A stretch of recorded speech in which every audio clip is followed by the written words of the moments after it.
I'm Irene, and my lifelong dream is to have a life similar to what I had growing up. Don't get me wrong, and I'm genuinely grateful for the life I had during my childhood. My family provided shelter and food for us, and we have enough money to sustain our needs. But that didn't stop me from giving my parents the life they deserved. I wanted to spoil them with the best things that the world can offer, and with that dream with me, I venture into life with confidence, determination, and lots of hard work. And I never thought that my journey from a modest college student to a prosperous entrepreneur was anything but ordinary, and it was entwined with the toxic tale of my narcissistic husband, Bruce. So this is a story of how his jealousy and unhealthy behavior led to a humiliating revenge. In my younger years, I had a simple yet comfortable life. Living in a middle-class household with a family of 4, everything was perfect for me. But that didn't stop me from dreaming big, not just for myself but also for my family. My parents are both hardworking and essential workers. My father works on a farm while my mother works in the retail industry. Both of them instilled in me the values of perseverance and dedication, and for some other people our status was low, but I was proud of the life we led. The humble beginnings that we have taught me the value of appreciation and dedication. I could appreciate even the most minor things we have because it was already a privilege to acquire that kind of thing. Also, my desire to give my family the life they deserved fueled my determination to continue working hard. I am genuinely inspired by the perseverance that both my parents showed. That is why I am so eager to make it up to them. And because of my hard work, I got a scholarship grant and entered a prestigious private university. This university is very known, and when you have this written on your resume, employers will hire you instantly. So I was very excited to pursue my college journey. I have high hopes to excel and acquire good grades, as I will work hard on my academics. However, when I entered college, I was confronted with a harsh reality: the world of wealth and privilege which I was deprived of. The culture was toxic, with bullying and comparisons based on socioeconomic status being the norm. And of course, as a person with no influential family and generational wealth to back me up, I was the target of judgments and criticism. Some of my classmates would invite me to lavish parties, but I couldn't go because I didn't have the resources to go to the venue. It made me feel small about myself, but I battled it out with strength and courage.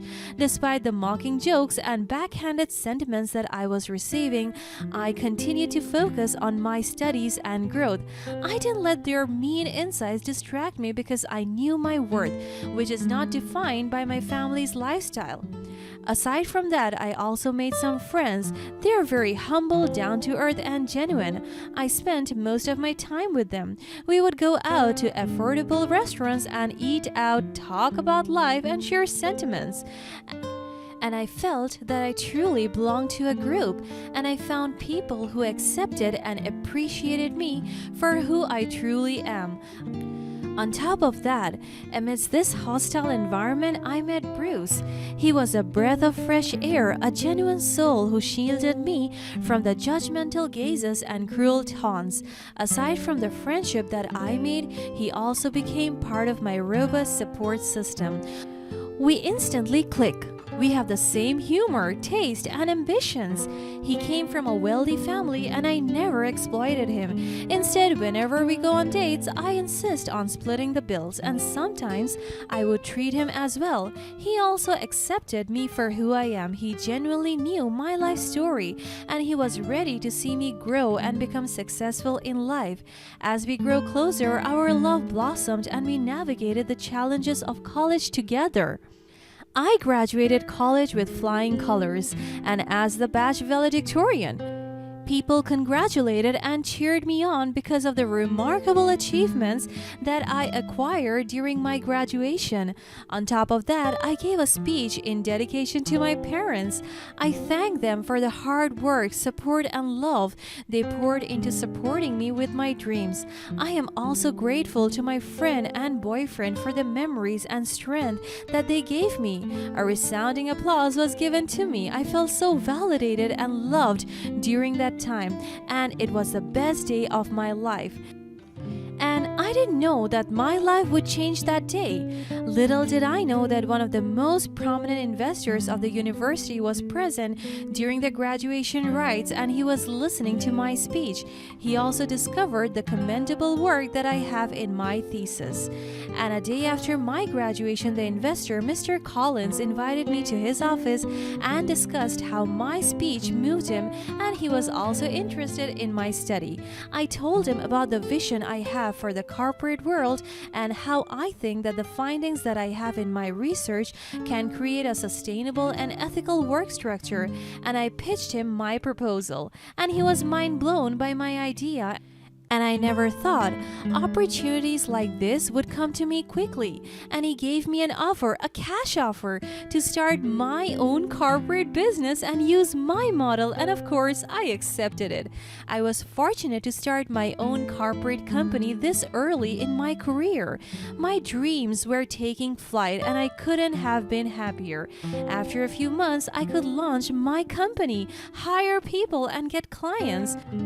Many investors became interested in my ideas, and I was thrilled when they invested in my company.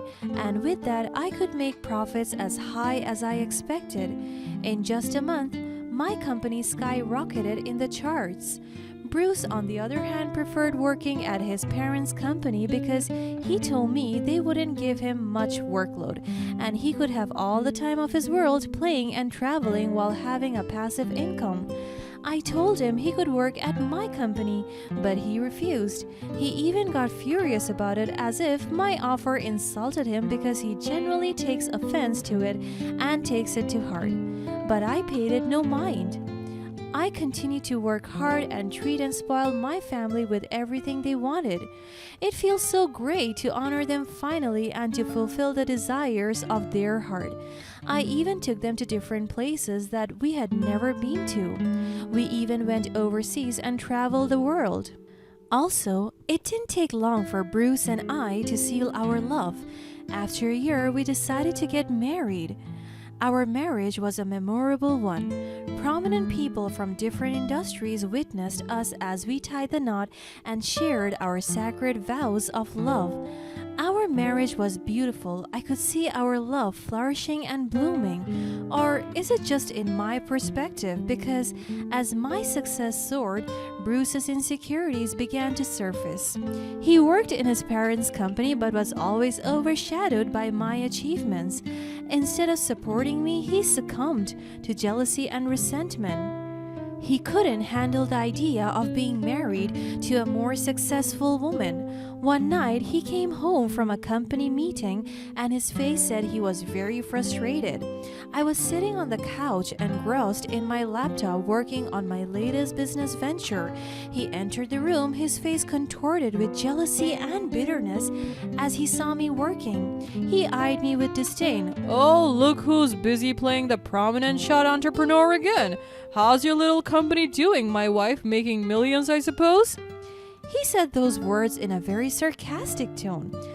I'm already used to this kind of banter. Ever since my company built its 2 newest branches, he became furious. I heaved a deep sigh and answered him calmly, "Yes, honey, my company is doing well. Thank you for asking." I responded to him while my focus was still on the laptop screen. "Oh, you must feel so important now, rubbing shoulders with all those rich and powerful people. I bet they don't even know you came from a middle-class family." My background doesn't define my worth, Bruce. I worked hard to get where I am today, just like you work hard at your parents' company. He became visibly irritated by my composure and honest remarks. "Please, spare me the sob story. You were just lucky, Irene. You don't even deserve half of what you have. What is wrong with him? Why is he so pressed that I'm doing well with my business? Isn't he supposed to be proud of me? He is not the Bruce that I used to know anymore. Luck may have played a small part, but it was my dedication and perseverance that brought me success. I believe in myself and my abilities, which propelled me forward. He rolled his eyes at me. Oh, that's right. Miss High and Mighty, the underdog turned millionaire. It would help if you felt so proud of yourself. I maintained my composure and just shifted my focus on what I was doing. I'm proud of my achievements, Bruce, but I don't need to belittle or mock others to feel good about myself. He let out the most bitter laugh. You always wear the goody two-shoes, weren't you? I can't stand how perfect you pretend to be. Bruce, I'm not perfect, and I never claimed to be. We all have flaws, and I believe in acknowledging them and working to improve ourselves. He gave me a sarcastic smile. Oh, so you're such a saint, aren't you?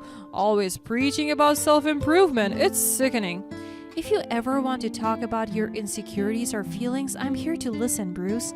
We are in this together after all. He snorted before responding to me. Like you would understand anything I'm going through. You're too busy playing the successful entrepreneur. You don't care about me. That's not true, Bruce. I care deeply about you, and I want us to support each other, but we can't do that if you keep pushing me away with your hurtful remarks. He glared at me, his anger evident in his eyes, but I remained steadfast, refusing to let his toxic behavior affect me. My strength lies in my ability to rise above negativity, standing tall in jealousy and insecurity. True success comes from self-belief and supporting others, not tearing them down. As Bruce storms out of the room, I take a deep breath, ready to face whatever challenges came my way with grace and determination. But still, Bruce continued to start picking fights, urging me to let go of opportunities that would propel me higher in my career. He wanted me to play small to boost his ego, but I couldn't sacrifice my ambitions for his insecurity. One day, he surprised his parents with a lavish $20 million villa, and I couldn't help but feel a pang of suspicion. He was so boastful about it. He sent me the receipt for the newly purchased multi-million-dollar villa, and he attached a message. Seriously, what is wrong with him? I want to show you that I bought this villa for my parents. My parents deserve this because, well, this suits them. But your parents cannot afford something like this without you. The timing was too coincidental. After my company's profits mysteriously decreased, I started digging into our finances, and my worst fears were confirmed. He had stolen money from my accounts to finance this extravagant gift. I felt a storm of emotions, betrayal, anger, and hurt. But deep down, I knew I had to make him pay for his deceitful actions. I decided to gather evidence before exposing him, ensuring he wouldn't be able to wriggle out of the consequences. I contacted the police, my lawyer, and the housing developer, and we began building a solid case against him. At the same time, I meticulously planned my revenge. I knew it had to be humiliating enough to teach him a lesson about the consequences of his actions. The day of reckoning arrived, and I confronted him with the evidence. As the truth unfolded before him, his arrogance crumbled and he fell to his knees, begging for forgiveness, but I had endured enough. His pleas fell on deaf ears, and I remained strong and determined. With the support of the authorities and the law, we brought the house down both metaphorically and literally. The villa was reclaimed, and the officers arrested him for fraudulent activities. His reputation was shattered, and he was left to face the consequences of his actions. As he stood there, humiliated and defeated, he pleaded with me to give him another chance. He promised he would change, that he would seek help for his toxic behavior, but I had reached reached my breaking point. I knew I deserved better than a life filled with lies and manipulation. I filed for divorce, and as I signed the papers, I felt a sense of liberation. I had taken back control of my life and my future. I may have faced betrayal, but I emerged from the ordeal more potent and more resilient. As the dust settled, I focused on rebuilding my life with the support of my family and true friends. I learned that revenge wasn't about humiliating him but standing up for myself and breaking free from a toxic relationship. My success was my own and no one had the right to dim my light. I moved forward with my head held high, thankful for the lessons learned and ready to embrace a future filled with authenticity and genuine happiness. The scars from this ordeal would fade, but the strength and determination I found within myself would last a lifetime. After the tumultuous events, my life took a new direction. I focused on my business, pouring my energy into its growth and success. The void left by Bruce's departure was eventually filled with a sense of empowerment and self-discovery. I realized that I was stronger than I ever gave myself credit for. As my business flourished, so did my resolve to give back to the community that had shaped me. I started initiatives to support underprivileged students with scholarships, mentorship program, and workshops. I wanted to provide them with the same support and encouragement that Bruce had given me during my college years. In time, my company expanded and I ventured into charitable projects and philanthropy touching the lives of countless individuals in need. I found solace in using my wealth to impact society positively, a stark contrast to the materialistic and selfish mindset that had consumed Bruce. Amidst my success and charitable endeavors, I also focused on healing and personal growth. I sought therapy to address the emotional wounds left behind by the toxic relationship. Through counseling, I learned to forgive myself for allowing the situation to escalate and to acknowledge that I deserved happiness and respect. As the divorce proceedings unfolded, Bruce pleaded for a second chance, vowing to change and become a better person. He sent letters, messages, and flowers, attempting to appeal to my emotions, but I knew his apologies were born out of desperation and not genuine remorse. I had seen through his manipulative ways, and I remained steadfast in my decision to move on. Eventually, the divorce was finalized, and I cut all ties with him. It wasn't an easy decision, but it was a necessary one for my well-being and peace of mind. I surrounded myself with positive influences, friends who supported and uplifted me and focused on nurturing my happiness. In time, I met new people and made new connections, including someone who became a true life partner, someone who respected and cherished me for who I was and supported my dreams wholeheartedly. With this newfound love and companionship, I felt grateful for the lessons learned from my past and looked forward to a brighter and happier future.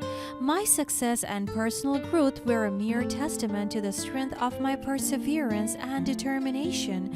I had overcome adversity, emerged from the shadows of toxic relationships, and learned to embrace my true worth. The humiliation that I initially sought for revenge turned into an affirmation of my resilience and the triumph of good over evil. As I reflected on the journey from a college student facing judgment to a successful entrepreneur standing tall, I knew that my parents' hard work and dedication had laid the foundation for my achievements. I ensured they lived free from financial worries, expressing my gratitude for their unwavering support and love. Looking back, I realized that sometimes life tests us in unexpected ways. It challenges us to rise above circumstances and people who seek to bring us down. Through it all, I learned the power of self-belief, empathy, and the importance of surrounding oneself with those who uplift and encourage us. Today, I stand as a testament to the fact that strength is not solely measured by material success, but by the courage to overcome adversity, the compassion to understand others, and the resilience to rise above life's trials. My journey was not without its hardships, but it shaped me into the person I am today, a woman who knows her worth and is unafraid to chase her dreams no matter the obstacles.